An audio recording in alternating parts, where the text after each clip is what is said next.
Bible বলছে যে Abraham লম্বা টাইম সে বিশ্বস্ত ওয়াফাদার ছিল। আব্রাহাম কি মন দুঃখী হয়নি? হয়েছে। আব্রাহামের মনে কি সন্দেহ আসেনি? এসেছে। আব্রাহাম হিচকিচার করেনি? করেছে। বাইবেল বলছে তা সত্ত্বে আব্রাহামের মনকে বুঝিয়েছে আব্রাহাম যে আমাকে হিচকিচার করে কোনো ফায়দা হবে না, কোনো লাভ হবে না। আমাকে ঈশ্বরের সামনে ভয়কে রেখে, ঈশ্বরের বাক্যকে ফলো করে, ঈশ্বরের সামনে নম্রতা জীবন কাটিয়ে আমাকে গ্রেস অভিষেক নিতে হবে। হালেলুয়া। তো লম্বা টাইম যখন পার হয়, ঈশ্বর তাকে দর্শন দেয় যে বালুর নে তারার নে তোমার বংশ উৎপন্ন হবে। তো সে বায়দা আব্রাহামের জীবনে পুরা করেছিল প্রভু যীশু খ্রিস্টের নামে।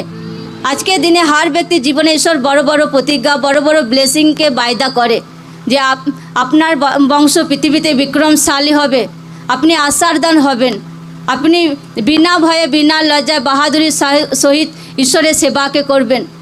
ঈশ্বর আপনার জীবনে বড় বড় বায়দা করেছে যে তোমার বিরুদ্ধে শত্রুরা আসবে এক পথ দিয়ে, এক রাস্তা দিয়ে, পালাবে 7 রাস্তা দিয়ে। হালেলুয়া।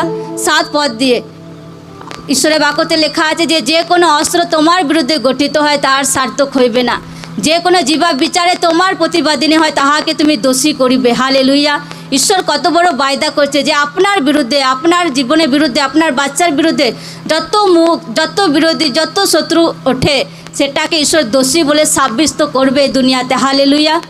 তো ঈশ্বর কত বড় বায়দা করছে। আপনি ঈশ্বরের বাক্যকে নিয়ে দাঁড়িয়ে থাকুন, ঈশ্বরকে বিশ্বাস করুন, ঈশ্বরের ভবনে আসুন, লাগাতার ঈশ্বরের বাক্যকে শুনুন, সে বাক্যকে ফলো করুন। ঈশ্বর আপনার জীবনে একটা বড় মহিমা, বড় গ্লোরি, বড় আশীর্বাদ আপনাকে দুনিয়াতে দেবে প্রভু যীশু খ্রিস্টের নামে। হার ব্যক্তি ঈশ্বরের কাছে গ্লোরি চায়, হার ব্যক্তি ঈশ্বরের কাছে মহিমা চায়। তো সে পরীক্ষা চায় না লোকরা। যদি ঈশ্বরের দাসকে দেখেন তো অনেক টাইম ঈশ্বরের দাসের পরা জামা ছিল না, জুতো ছিল না। ঈশ্বরের পরিবারের লোক বলতো যে খালি প্রার্থনা, খালি প্রার্থনা। ঈশ্বরের দাস যদি ডিসকারেজ হয়ে যেত, সে তার পরিবারের লোকদের কথা শুনে তার মন দুঃখী হয়ে যেত, ইমোশনাল হয়ে যেত, পুরো প্রার্থনা বন্ধ করে যেত, তো কি হাল হতো? না তো ঈশ্বরের দাসের জীবন চেঞ্জ হতো, না তো পরিবার চেঞ্জ হতো, না তো আপনারা চেঞ্জ হতেন, না তো এই এত বড় মণ্ডলী ঈশ্বর দিত। হালেলুয়া। তো একটা ব্যক্তির জীবনের স্টেপ তার জীবনে বড় রেজাল্ট, বড় চেঞ্জিং, বড় আশীর্বাদকে আনতে পারে। হালেলুয়া। হার ব্যক্তিকে বিশ্বাস রাখতে হবে যে প্রভুতে প্রার্থনা, প্রভুতে পরিশ্রম আমার ব্যর্থ যাবে না। কাদের জীবনে প্রার্থনা ব্যর্থ হয় না? যারা ঈশ্বরের প্রতি ভয়কে রাখে, ঈশ্বরের প্রতি প্রেমকে রাখে, ঈশ্বরের বাক্যকে ফলো করে, তাদের জীবনে প্রভুতে প্রার্থনা পরিশ্রম ব্যর্থ হয় না। হালেলুয়া। যে ব্যক্তি প্রার্থনাই করে না, ঈশ্বরের ভবনে আসেই না, যে ব্যক্তি বাক্যই পড়ে না, সে কীভাবে বলবে যে সে বাক্য আমার জীবনে পুরা হোক? সে বাক্য তাদেরই জন্যে যে ব্যক্তি প্রার্থনা করে, যে ব্যক্তি প্রভুতে মেহনত করে, ফাস্টিং করে, উপবাস করে, বাক্যকে পড়ে, ঈশ্বরের ভবনে আসে, ঈশ্বরের দাস দ্বারা বাক্যকে শোনে, ফলো করে, সে ব্যক্তির জীবনে সে বাক্য পুরা হয় প্রভু যীশু খ্রিস্টের নামে। তো হার ব্যক্তি চায় যে ঈশ্বর আমার জীবনে একটা বড় গ্রেস, বড় আশীর্বাদকে দিক।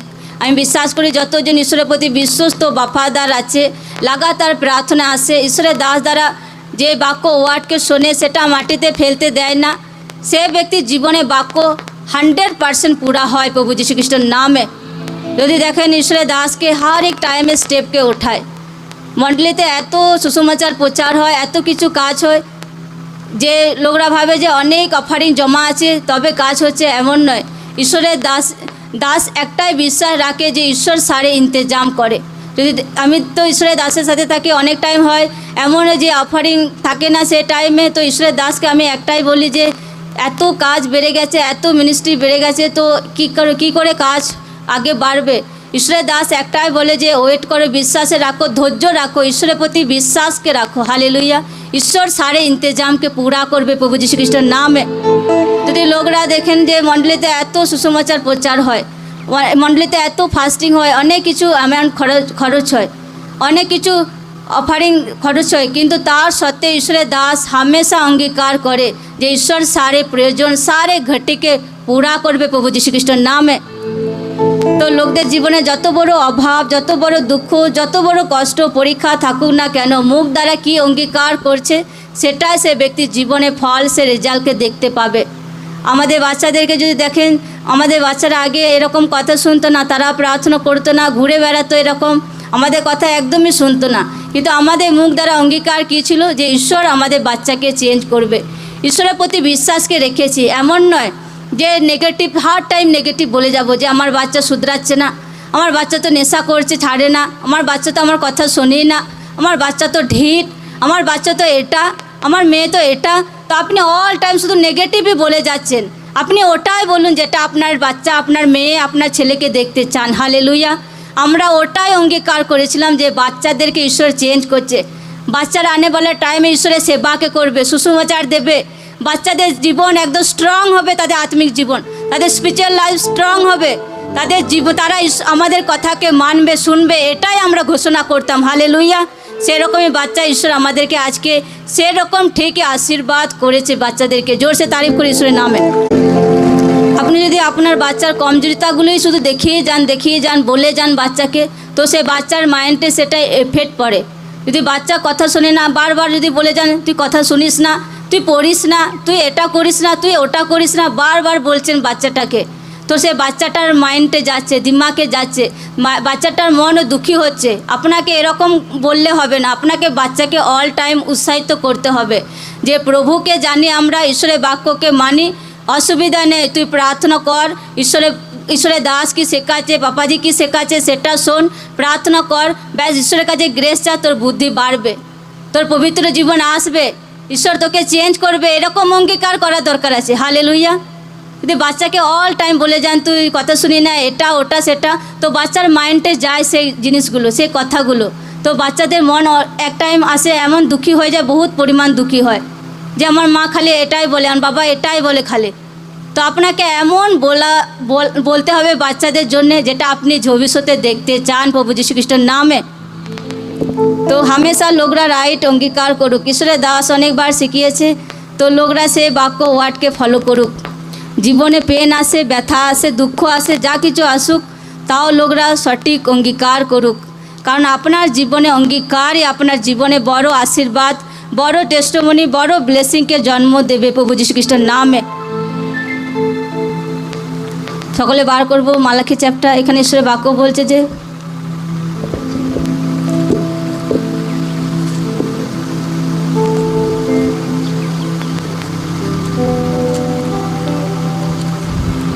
মালাকি চ্যাপ্টার 3:8 মনুষ্য কি ঈশ্বরকে ঠকাইবে? তোমরা তো আমাকে ঠকায়ে থাকো, কিন্তু তোমরা বলিতেছ কিসে তোমাকে ঠকাইছি? দশমাংশে উপহারে তোমরা অভিশাপে সাপগ্রস্ত। হ্যাঁ, তোমরা সমস্ত জাতি আমাকে ঠকাইতেছ। তোমরা সমস্ত দশমাংশ ভাণ্ডারে আনো, যেন আমার গৃহে খাদ্য থাকে। আর তোমরা ইহাতে আমার পরীক্ষা করো, ইহা বাহিনীগণের সদাপ্রভু কহেন। আমি আকাশে দ্বার সকল মুক্ত করিয়া তোমাদের প্রতি অপরিমেয় আশীর্বাদ বর্ষণ করি কিনা? আর আমি তোমাদের নিমিত্ত গ্রাসকে ভর্ষণা করিব, সে তোমাদের ভূমির ফল বিনষ্ট করিবে না, এবং ক্ষেত্রে তোমাদের দাখালতার ফল অকালে ঝরিবে না। ইহা বাহিনীগণের সদাপ্রভু কহেন। সকলে বলুক আমেন। এখানে ঈশ্বরের বাক্য বলছে 10% দশমাংশ ঈশ্বরের আছে, তো ঈশ্বরকে দেওয়ার দরকার আছে। আমি বিশ্বাস করি লোকরা যত বাক্যকে শোনে অফারিংয়ের বিষয়ে, তো লোকরা সে বাক্য ওয়ার্ডকে ফলো করুক, কারণ আপনি 10% দশমাংশ কার জন্য দিচ্ছেন? ঈশ্বরের জন্য দিচ্ছেন। কোনো পাস্টারকে দেখে নয়, কোনো মনুষ্যকে দেখে নয়, আপনি ঈশ্বরের বাক্যকে জানেন, সে অনুসারে আপনার ইনকামে যেটা 10% সেটা ঈশ্বরের আছে, ঈশ্বরকে দেওয়া দরকার আছে। হালেলুয়া। হার ব্যক্তি 10% বিষয়ে শোনে, কিন্তু বন্যার টাইমে কতজন অফারিংকে দেয়? খুব কম লোক অফারিং দেয়। বাকি লোক কেন দেয় না? কারণ বাইবেল বলছে যে বাকি লোকদের মন খোলেনি ঈশ্বরের জন্যে। এই জন্য বাইবেলে 4 রকম বীজের কথা লেখা আছে। একটা বীজ পথের ধারে পড়লো, একটা বীজ পাষাণময় জমিতে পড়লো, একটা বীজ কাটা ঝোপ ঝাড়ে পড়লো, একটা বীজ উত্তম ভূমিতে পড়লো। হালেলুয়া। উত্তম ভূমি মানে কি? যে ব্যক্তি বাক্যকে শোনে, শোনার পর বনে, যে ব্যক্তি বাক্যকে শোনে, শোনার পর নেশাকে ত্যাগ করে, যে ব্যক্তি বাক্যকে শোনে, শোনার পর তার মনকে চেঞ্জ করে, যে ব্যভিচার পাপ সেটা আমার থেকে আমাকে বেরিয়ে আসতে হবে। একটা ব্যক্তি বাক্যকে শোনে, শোনার পর সে ঈশ্বরের ভবনে বনে। বাইবেল বলছে সে ব্যক্তি উত্তম ভূমিতে বনে। যখন কোনো ব্যক্তি উত্তম ভূমি মানে কি? ঈশ্বরের পবিত্র জায়গা, মণ্ডলী, ঈশ্বরের পবিত্র স্থান, সে জায়গা যখন কোনো ব্যক্তি বনে, তো সে ব্যক্তি জীবনে 100% ফল আসে প্রভু যীশু খ্রিস্টের নামে। তো লোকরা আত্মাতে রেডি হোক, প্রস্তুত হোক ঈশ্বরের দাস দ্বারা বাক্যকে শোনার জন্যে, ফায়ার প্রার্থনা রিসিভ করার জন্যে, এবং আজকে লেহার প্রার্থনাকে রিসিভ করার জন্যে।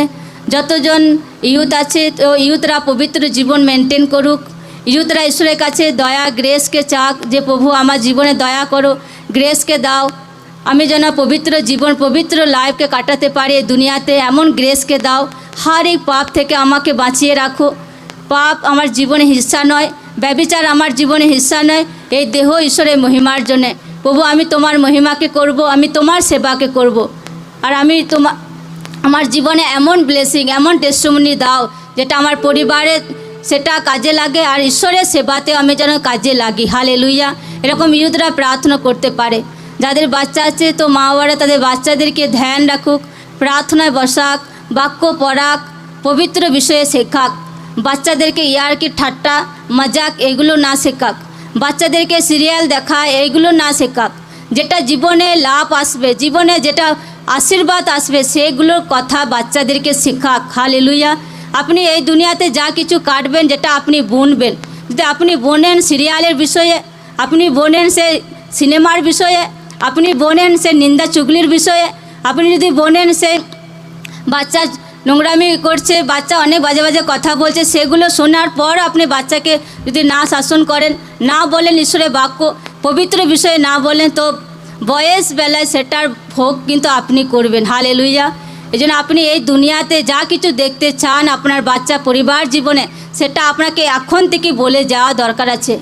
যে ঈশ্বরের বাক্য আজকে শুনেছি, এই রকম বাক্য অনুসারে জীবন কাটাতে হয়, এগুলো করতে নেই, এগুলো করার উচিত নয়। আমরা প্রভুর লোক আছে, ঈশ্বরের বাক্যকে মানি, ঈশ্বরকে ভয় করি, তো ঈশ্বরের মতো আমাদের জীবন কাটানোর দরকার আছে। হালেলুয়া।